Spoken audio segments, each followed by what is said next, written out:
Hi, I'm Kiran Trace. Thanks for joining us today. Today we're going to look at abundance and a lack of abundance.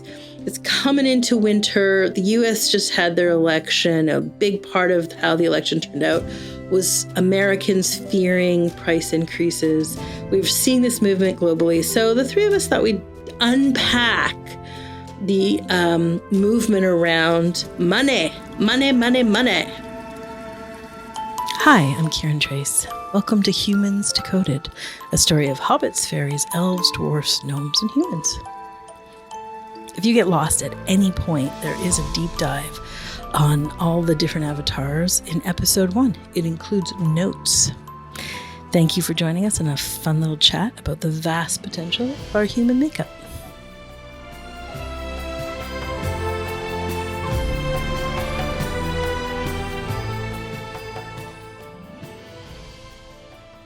Hi, Cam. Hi, Leela. Hi, guys. This is the most delicious part of my day when the three of us gather. And it's sometimes we're in person, but sometimes we're virtual, and we just sort of are watching each other in our spaces, or we're in each other's space. And it's just such a joy to I love it too. Be together. I mean, talk about abundance. This being together feels very abundant.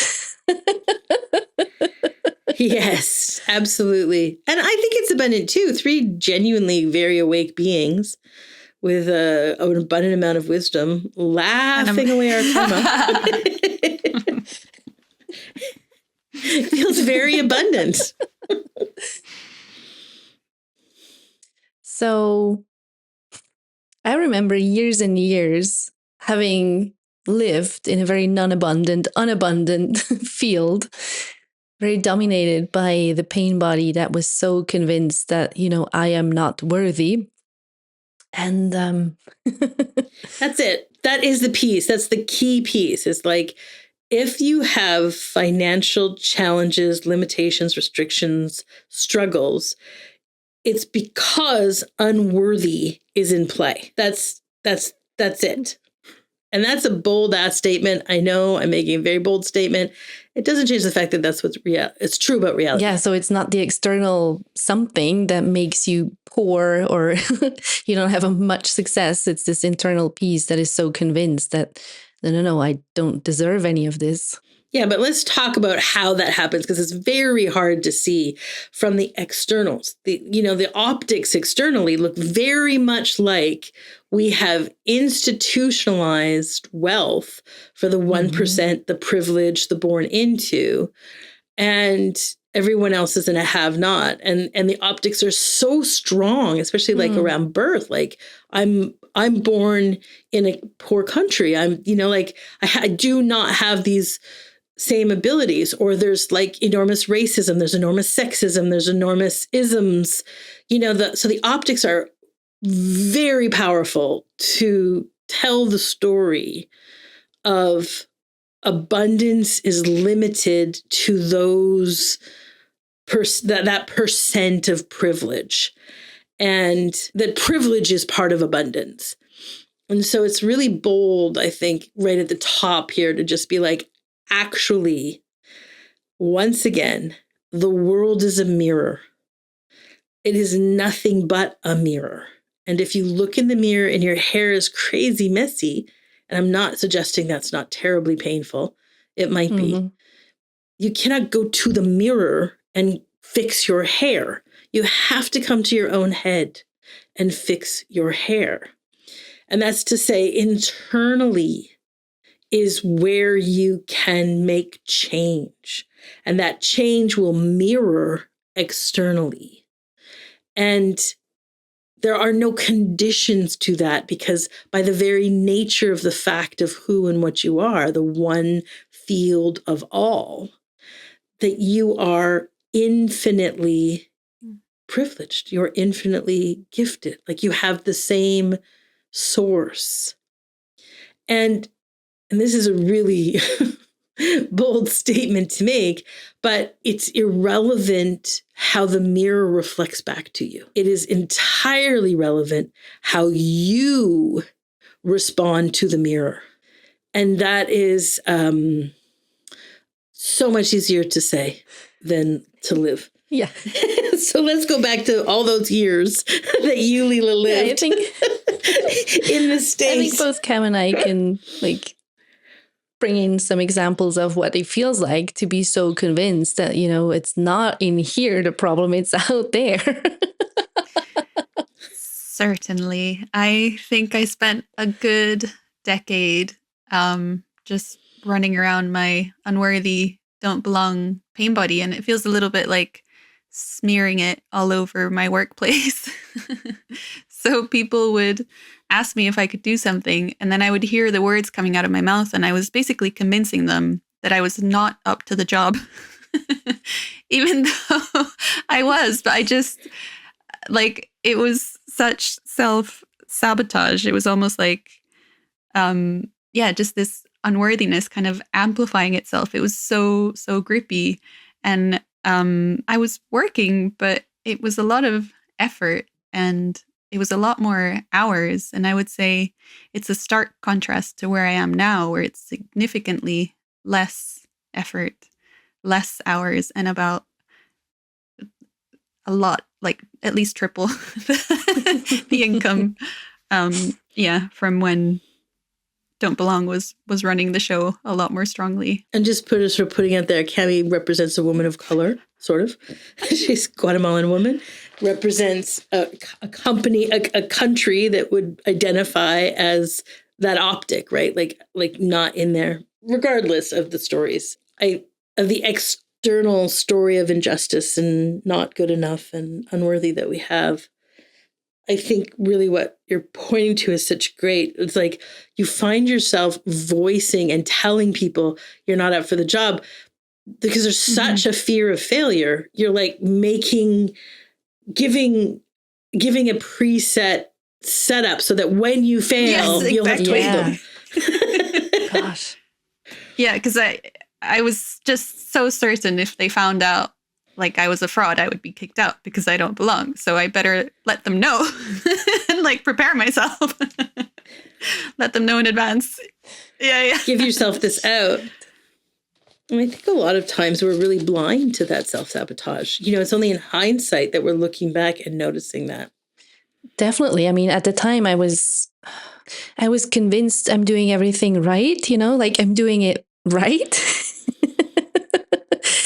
But what it looked like was, again, it was this pain body of unworthy setting itself up or setting the whole thing up for just more of that I am not worthy being mirrored back from the world. And it looked like, especially in my yoga work, it would look like I'm trying everything, right? I'm trying to rent my own room. I'm trying to teach at this studio. I'm trying to do this. I'm trying to do that. I'm trying really, really hard. So much effort, like Cami said, so much effort. But there were nothing ever really came from it. Like it didn't fall on fertile ground. Thank you. It didn't fall on fertile ground. So there were no fruit. I was like, what the fuck? And in hindsight, it's so obvious because it was just coming from this sheer, pure unworthy. There was nowhere else it could go. But at the time, I didn't see that because the unworthy was such a strong filter. It was such a strong, like, I was wearing these thick glasses and everything I saw was just filtered through that belief system. And I think that that's a real hallmark of it. Up on the surface, it feels like hard work. Hard work is valuable. Hard work, effort, try. At least just try. There's no do. There's, like just try. It's a lot of doing. And pressure is one of the ways that unworthy is there. So we may not notice that unworthy down at the bottom, initiating all this, but we notice this like trying, getting nowhere. And which can be extremely painful. And then we start to really look at those external optics also. Was also a big factor for me back then was this pressure on how I looked. Like the body needed to be this shape and I needed to wear these clothes and I needed to, my hair needed to be a specific way. It was so much pressure to be something I thought I had to be, like not just this relaxation into I am, and that's it. Like I don't have to fulfill a specific role or have, I don't have to be a specific way. I can just be. That wasn't.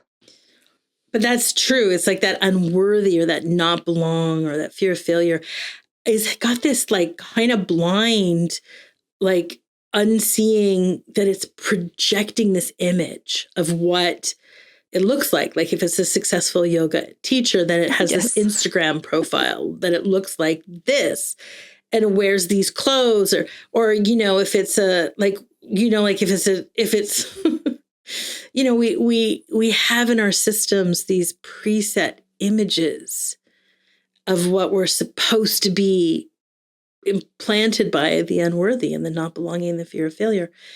And it's constantly saying like, not this, not me in this moment. Yes. It's over there when I can achieve that image. Or that image is so painful and so ugly, I won't be that. Like, I'm aware of, like, I had this boyfriend for a while. He was very sweet and good to me, but man, was he identified with poverty. I mean, like thick, like fucking mortar in his bones. That was the flag that he wove as himself, blind to the fact that he had all these images of what abundance, of what financial success looked like. Like it was so thick storied in him. You couldn't even say to him, what was it? But I'm sure it was like a business suit. And we don't wear those. We're like, you know, like, and having to get up every morning at this time and have this thing and the emptiness of your life and the lack of connection and the lack of values and the lack of principles. You know, he just wove this flag. And in the same way, it was very interesting to watch this person very close to me. One of the hallmarks of his unworthiness is that he would give like everything. Like he would work till he dropped in these really inappropriate spaces where it was obvious from everybody else that was not going to be, as you say, Leela, fertile soil. Like that's not a sustainable movement. It's not coming back to you. You are just throwing your lifeblood into an empty pit there. And it would sometimes be like a volunteer gig. And then he would like literally give his heart, blood, sweat. And then he couldn't work. He was a masseuse, and he couldn't work because he'd like killed his hands and arms doing this like volunteer gig farming, you know, like, and then he'd have like 2 months where he had like, couldn't work because his wrists and his arms were so sore, you know, like every opportunity he had to like give everything he had to the inappropriate, won't come back to you. Nobody asked you for it anyway. Why are you doing it? Was endless, you know, but it still flew under this like this story of this will make me worthy. I will resource this thing that is not resourced. And it's like, no, life is not resourcing it for a reason. It's okay. You know, like, but also watching him even just choose like a hat or a coat or something, you know, like if it had any tailoring to it, forget it, you know, like, and, you know, there's just so much like, yeah, it's like if something had a hole in it or 2 holes in it, it didn't, that was inconsequential. What really mattered was like, something else he had to do with enormous effort. And, you know, like, it was like, he just couldn't take care of himself. Like it couldn't come to, like the unworthiness would make it bounce off of any bit to replenish his own cup, you know? And that was a hallmark of it. And I think that's a very, very, very common movement in this world, isn't it? This like not taking care of your own being, of yourself from a place of unworthiness. Like think of all the mothers that just sacrificed themselves for their kids, for instance, or the martyrdom. Yes, or like all these, I don't know. I see it everywhere. Now it's so obvious. I see it everywhere. Yeah, I feel like I also know a lot of people that like Kiran says, just walk past opportunities. And to me, they're so blindingly obvious. So I have a friend, and, because I'm also an artist, I move in sort of creative spaces where there's a lot of activism and I would say injustice. Pain Body's active. And it just acts like a shield to abundance. So I have a friend who runs a business, and he's constantly like struggling to make ends meet. And sometimes I suggest really simple solutions like, hey, if you were to like sit down, look at your numbers and just add up how much everybody owes you for like communal resources, then you could charge them that set amount and then they would know, because currently it's a donation basis and people have no idea whether they owe like 50 cents or $20. So nobody donates anything. And like, I can just see their eyes completely glaze over. And it's like, there's no inroad, because there's just like so many like barriers to entry, like to the abundance, like already in place. It's just like this kind of like unworthy injustice, like, like blocking the way. It's so sad too, because like I too, I know this wonderful business in our community. I just love it so, so, so much. But it is also like this point of pride that they are part of a poorer class of beings, that they're not, they're not given the same privilege as maybe these larger businesses in our community. It's more like grassroots. And again, you can be grassroots and you can be activists without injustice, obviously. But when it's actually blindly coming from injustice, you end up in this place where you forget a business plan, And so this really beautiful business has opened up and I love it so much, but it's so clear from the time I walk in the door, there's no business plan here. Like, there's just no way this is making any money. There's just no way. And then I'm sad. Like, it hurts me that there's no business plan, because I love what the offering is. And I noticed the same thing where it's like, it's just this immunity to it. It's just like there's so many blind places that are like, don't bring me into the sunlight, like this unworthy that's going to like foil into it, like unworthy. No, I can't actually imagine all the costs versus what, versus how many customers will come versus what the current value of that income is, like this is a business plan, people. And honestly, my heart's been broken many times around that. Businesses that I absolutely adored. I loved how it was there. We used to frequent a retreat center called Mount Madonna, and it was a spiritual place, and they had a number of businesses in the community close to them.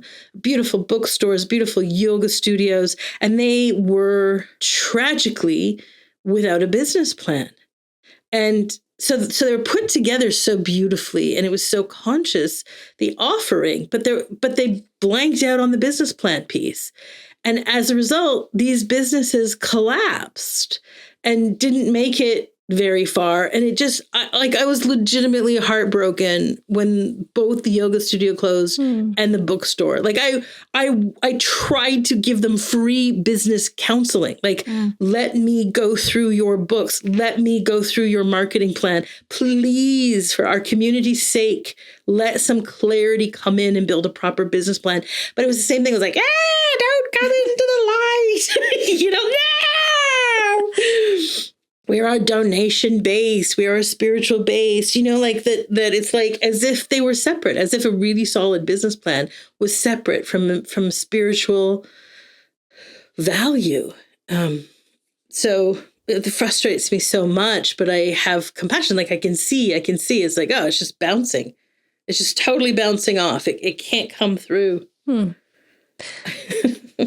guess in these communities, whether it's artists or spiritual people or like movement people, there's also this movement of like, we are the rebels, we're the revolution, like we're the one against like the what's it called, the regime, and so like we're the outcasts, and that's such this is how we know ourselves. This is how you can spot us. This is how you can know, like, I don't know, this is a good egg. Like if you don't have a business plan, if you don't have money, if you wear the coat with the holes. I see it as almost like an aesthetic in a way, like a lifestyle.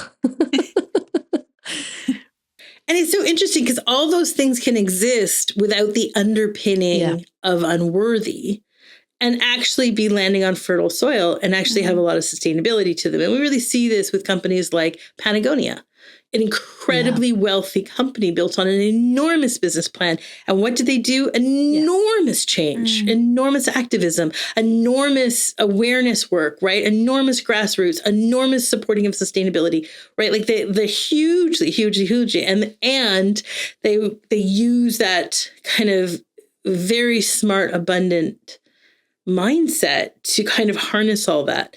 The problem is when we're so blind to how unworthiness is kind of working through us. We're blind to this kind of background program of unworthy. And then we're seeing like just all these things that you're talking about. Like we've got this point of pride, like I am the have-nots, or which is quite grippy. And the thought of changing that is so exhausting, or we're doing like working hard is a real value, and we work, but there's no fruit. It's not coming across. And Cam talking about that of just like working so many more hours, so much harder she worked and made, a third of the income she currently makes. And I think also that sort of like self-fulfilling prophecy or self-sabotaging patterns is a sign of unworthiness in there, which is like that, like you're just building in the failure because you won't look at sustainability, like I think that's, and honestly, I can see that currently, in the United States, we just had an election. We voted Trump for government. A lot of votes that went to Trump went to a place where people were really, really worried about the cost of gas and eggs and the inflation, rising global inflation. And I think it's really interesting that they voted for the party that is least likely to help change that. It is that sort of self-sabotaging movement. And the thing that's being missed in all of this is the abundance of the universe as an internal place. It is not an external condition. Like at the top of the podcast, as we were talking about that, it's like there is a field of abundance. It exists. It's very real. It's as real as the moment and the depth of the moment. It contains abundance because it could not. Because this vast field, this one all unity is coming into become form. It becomes every single form in your life. And that includes every single form in every person's life. So every single form in Paris Hilton's life, or every single form, in Posh Spice's life, or whatever, like all the forms of the entire world come from source. It is sourced from this field. So if we lean into this field, it absolutely includes abundance. It includes, the heart of the definition of abundance is more life. More life. And it is the source of life. And so it's right here. You're saturated in it. It's a movement that exists and is part of you. And when you have the availability to sort of savor that field, then it mirrors externally in your world. So the challenge of our unworthy, not belonging, belief system is that it's blocking this access to abundance. And so if we're wanting to have abundance, we have to go to abundance. It's an internal position. I think when you're not familiar with the flavor of abundance, if you feel all of that richness coming towards you, it feels so foreign. It's almost like an affront to your own identity, because you might be so entrenched in this position that says, like, I am not worthy. And then this kind of field comes at you of like, absolute kind of saturating and wholeness. And I don't know, sometimes it could be like, no, you bat it away. Yeah. When we have these strong identifiers, for instance, like it's very spiritual or sacred to not have money, right? Or it's important for change on our planet that I not be part of a wealthy community, or it's important to the rest of my culture or the rest of my family that I'm not getting bigger breaches, that I'm not, that I'm not getting full of myself or getting, like changing who we are. These are so thick and entrenched that to challenge it with just the reality of abundance is like an electric shock, because it's to let go of who I am. I mean, for me, my unworthy was definitely charged with tons and tons and tons of religious conditioning. And so to my unworthy, when the field of abundance would come closer, she would like close her hands, like, no, I'm not going to touch this, go away, and turn her back towards it and be like, no, I haven't earned this. I do not, I haven't done my work to be able to receive it. Like I have to put in the effort, right? That was such a deep movement. And I think that there's a lot of religious conditioning playing. Yeah. In pushback. In my field, like for me, I have an annual contract. I work with a very specific set of people. There's only one of me to go around, so I have to choose it. And I usually work with other leaders who also have an audience. It's sort of the most effective way I can put my one-on-one time. So I have a one-on-one practice with other sort of leaders, whether it's celebrity leaders or, new thought leaders or authors or doctors or wellness leaders, non-dual leaders. Like that tends to be where my private practice sits. And I charge what I think is a reasonable amount. I think I absolutely provide that value in the other person's life. And the other thing about it is that it will pay for itself. And I'm very clear from the first meeting that the cost of what it costs to work with me will actually pay itself back to you. I've never, ever, ever had anybody work with me who didn't earn that same price back, usually 3 or 4 times that amount, coming in a back door, coming in a side door. And so that's even my clients who have millions of dollars, or, like really my amount is very small for them. It will still arrive as a surprising check out of nowhere, and it pays for itself. Nevertheless, I have had really important leaders call me, have a really transformative session with me, and then later say that their family, their community, their spouse doesn't think it's appropriate for a spiritual leader to charge this amount, and therefore can't continue, won't stay in. And it's just like, I get it. There's this enormous identity. It's an enormous identity. The irony of it, I once very much had one of this. This was a hugely influential psychologist the world over, has hundreds of millions of dollars, tons of books, contact me. And she couldn't continue the work, even though it was hugely transformative for her, because her family felt like you shouldn't charge that for spiritual work. To which I always say, hey, no, I don't charge for the teaching. The teachings are free. I got tons of work there's tons of free stuff all over my website, all over the YouTube. Have at her. If you want my time has this value to it. That's how that works. But definitely like that spiritual pushback, or that, like, even though this author makes millions and millions of dollars, was that it's like that, it just is that self-sabotage. It's the self-sabotage, that the mentality of worthlessness has you sabotaging yourself constantly. And there's also like kind of a flip side to it, isn't it? Like I don't want to have the money, but then there's a flip side to sort of an entitlement movement to the unworthy. Oh yeah, the huge entitlement. Yeah. We often point to like the millennials or the Gen X's or the Gen Z's as being enormously entitled. And it's actually at the root of it is an enormous unworthiness in there. But it is that kind of thing where it's like, I'm randomly going to charge this enormous amount, or this whatever this amount is. But it isn't backed by a business plan.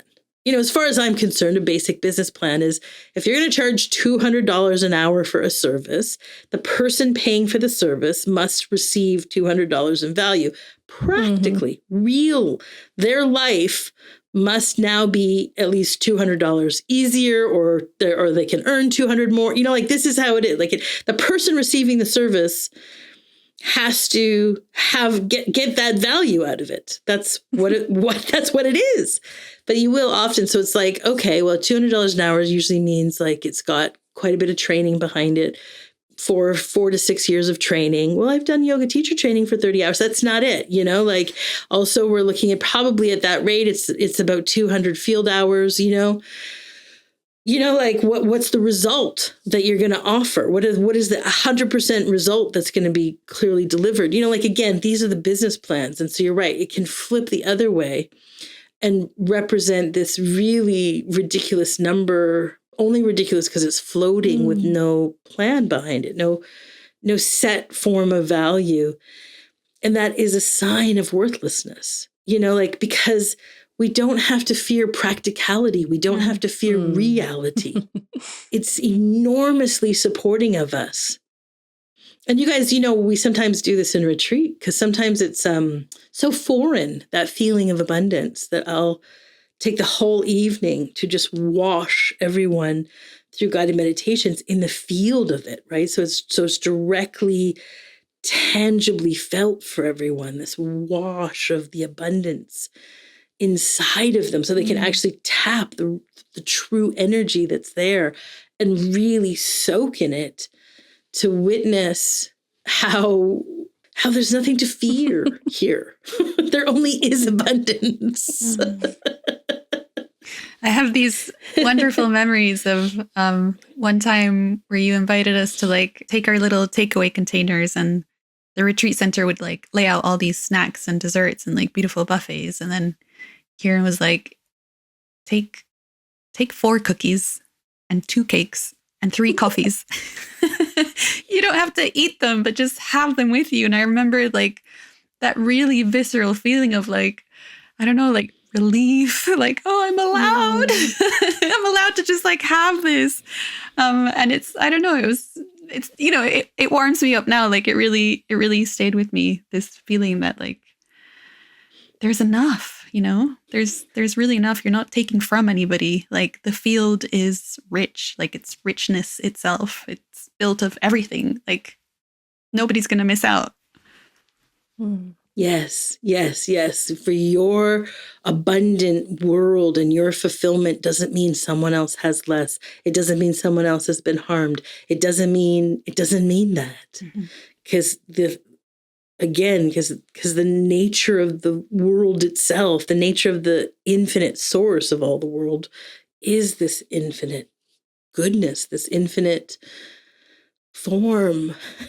And form is like the check in your bank account, the dollars in your wallet. This is form. I have this, we always, the third class in our yearly course, we do 3 semesters of class in a year.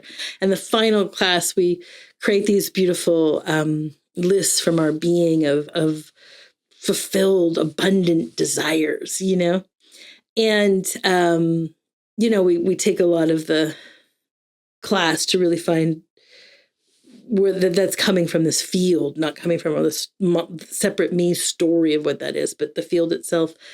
And I'm always sort of really inviting people to make sure that in there's the delicious earning, but there's also this really alive and beautiful spending, and then also giving.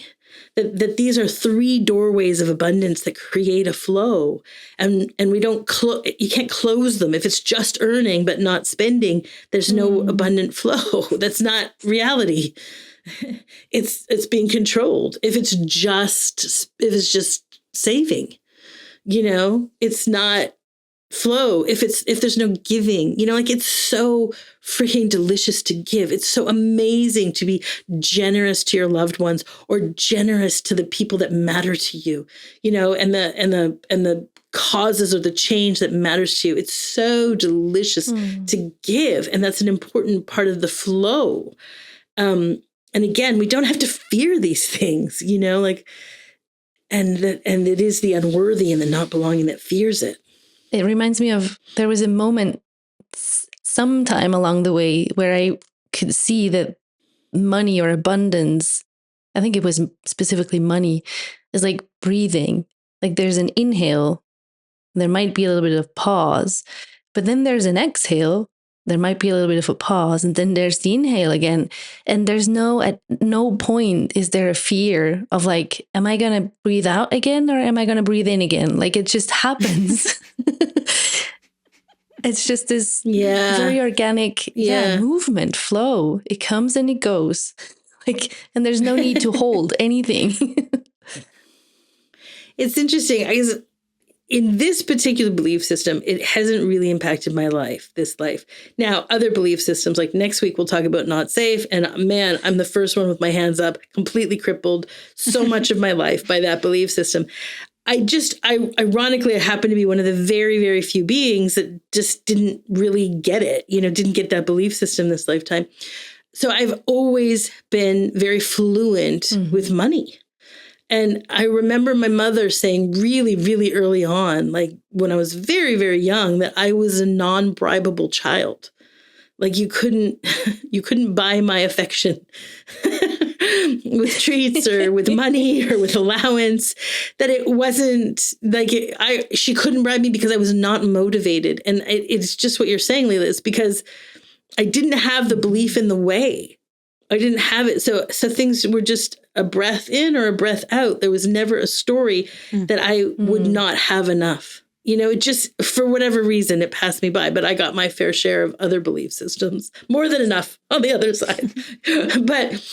But that karma just wasn't the karma in this lifetime. Karma being these belief systems have a real history to us. But it was that. It's like I've never been motivated by a fear of not having. It's just so obvious. It's not obvious to me. It's just a non-issue. It's just never an issue. It's never been a motivation. And that's what it feels like, right? Because it's like earlier in my life, before I was awakened to source, I didn't know there was this infinite, gorgeous field that was just pulsating with this richness and this allness. But, so it's just this person, but I just couldn't grip in either direction around scarcity. I didn't believe in scarcity. The only way to believe in scarcity is having that belief set in. And then we do this thing. We act in a self-fulfilling prophecy. Internally, we are worried about scarcity. So then in the mirror, we act out and we drive towards the thing that's going to most create it. And I mean, not just our current election right now that has done this, but like we see this all over our world, all over the world and all over our worlds, constantly looking in the mirror and trying to change this instead of internally seeing and dropping all of that. I think personally for me, like unworthy, don't belong, like I got my fair share this lifetime.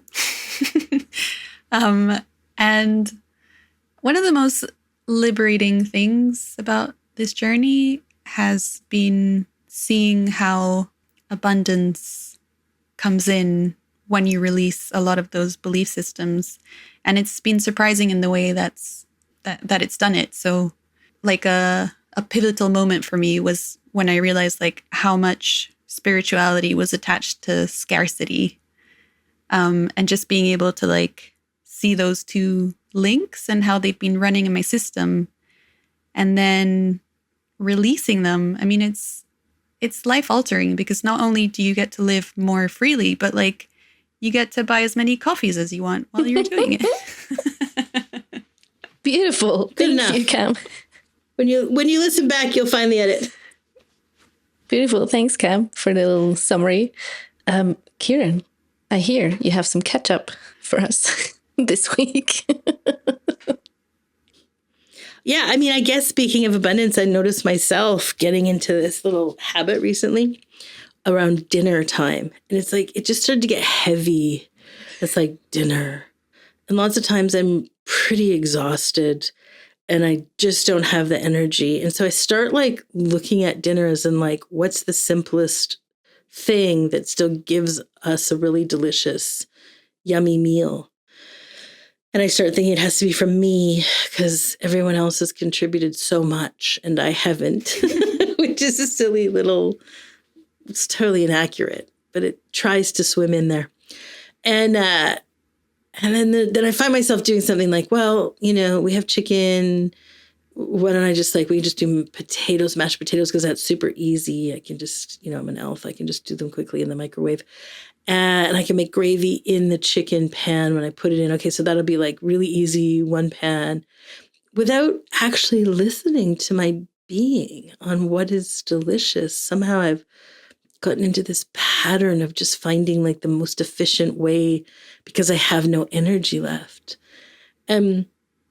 So it's been really delicious, super delicious yesterday and today. I was like, this week I'm changing it up, people. This is ridiculous. What is this shit? We don't roll like this. This is so much compromise. It's pukey. And so I started to be like, what is my most delicious dinner? And I can feel into my system, and I can actually feel in pretty early because I'm pretty fluent at that practice early in the day of what would just be so yummy. And so I start there. That's the starting place. Is what's really delicious, instead of, because the other thing is like, what will make everybody happy? Well, everyone likes chicken and everyone likes gravy and everyone likes mashed potatoes. You know, like instead it's like, what is just doing what is I know to be much more efficient and effective. So for instance, yesterday it was like Thai food. It was like noodles, maybe with shrimp and like veggies. And then I was like, great, I'm going to just like drop it into the field and let life show me how it happens instead of me planning it, you know? And so throughout the day, I'm just going to keep dropping it into the field. And it was really sweet because it was like, hey, at some point it was like, you know, we have a bunch of shrimp from takeout 2 nights ago that needs to get used up. That's perfect. Oh, and I bought those noodles. Okay, that's good. And then I was like, but I don't want to, it's not really delicious for me to like chop up all those vegetables, cook them. Oh, I know, I'll do an order out. And like somebody walked in and they were like, hey, I want to chop a bunch, like, what can I do? And I wasn't planning for them to be there. And I was like, chop these vegetables, you know, so they chopped the vegetables. But I will say the dinners have been so delicious. And then it inspired me to do that with this show, because we usually watch a show at night. And so I was like, when I was eating dinner, I was like, I already know what's super delicious for me to watch. I'm just going to put it on. And so then I've been doing that. So I've been like just putting the show on and everybody loved it. Like everybody loved it. And so it was like the most delicious dinner, the most delicious show. And it's so great because it's like, Cami said this in 2 episodes or something, like if you're the one with the clarity, if you see it, then you play that, then you play it, you know? And I gotten into this rut in our evenings and sort of just like looking for everyone's consensus. And we just don't have that much time at night. It's just like, and it ended up in compromise. It always just ended up in compromise. Like everybody's just exhausted of finding consensus. So anyways, obviously great thing to shake off and Delicious for the win. remember. Love it. Yeah, delicious for the win. Thank Yeah. you. All right. So we see each other next week for Not Safe. Next week we'll talk about not safe. Ciao. Ciao. Bye. See you soon. Thank you for listening. We obviously love hearing what you think. Your feedback helps us make a better show for you to listen to. So feel free to comment, and you can do it at Facebook, which is the Humans Decoded podcast.